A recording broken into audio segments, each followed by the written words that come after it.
I don't know, you have this kind. So you see, the fracture have certain direction. When the fracture have the same orientation, we say they are in the same family.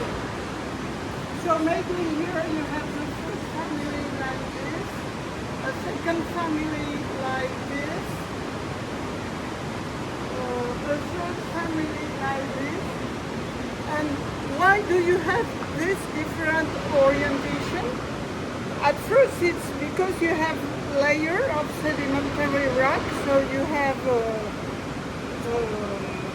sedimentary layer, and after the rock can have been submitted to different traces, and according to these traces the rock breaks in some direction.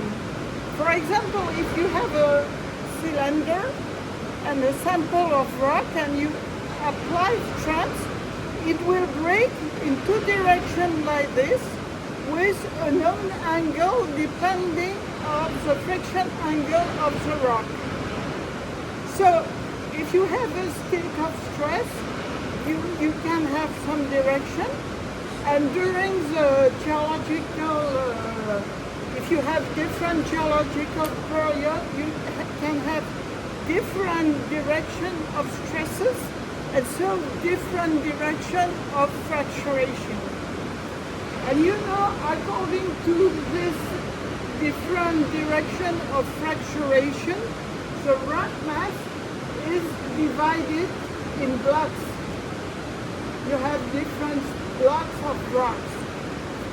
And if you know the mechanical property of the discontinuity, you can compute if these blocks are stable or not. In this case,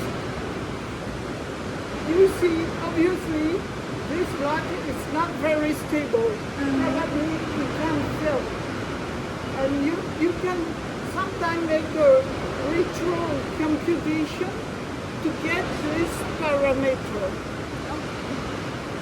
And if you have a lot of measure of the direction of the fracture, you can put it in what we call a stereo map and have a view of this different family, the mean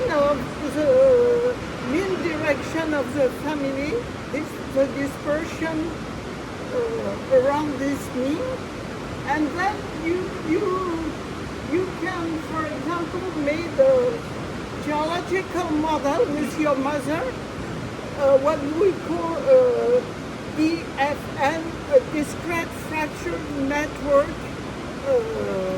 model of your rock mass. And there are several important parameters. The first one is your orientation, and then the spacing between the joint of the discontinuity. For example, here the spacing is very low, and so you have very little block. Okay. And sometimes you have the spacing is greater, and you have great block. And it's important, for example, if you want to stabilize a tunnel or a slope, you have to know what is the size of the block in the rock mass. Because according to the size of the block, you can apply different technique of stabilization. For example, if you have big block, you can put some bolts, and it's enough to stabilize the blocks. But if you have very little block, you cannot put bolts to stabilize the tunnel or the slope. You have to use another technique. Okay. And with the size of the block, you have also you can look at the roughness of the discontinuity. It's an important parameter. And you have to look if there is water going out the discontinuity or not. You see here they are dry. Okay. Here you probably have some water coming okay. because you have some vegetation.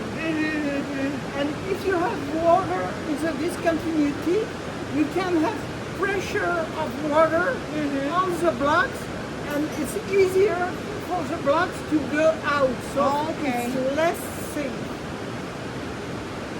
So humidity is the other evidence we can show. Yeah, you have evidence Okay. of humidity here. Okay. Okay. Any Probably question? here too, because you have vegetation. Okay. More. I would like to suggest that we can have maybe 10 minutes break, and I will try to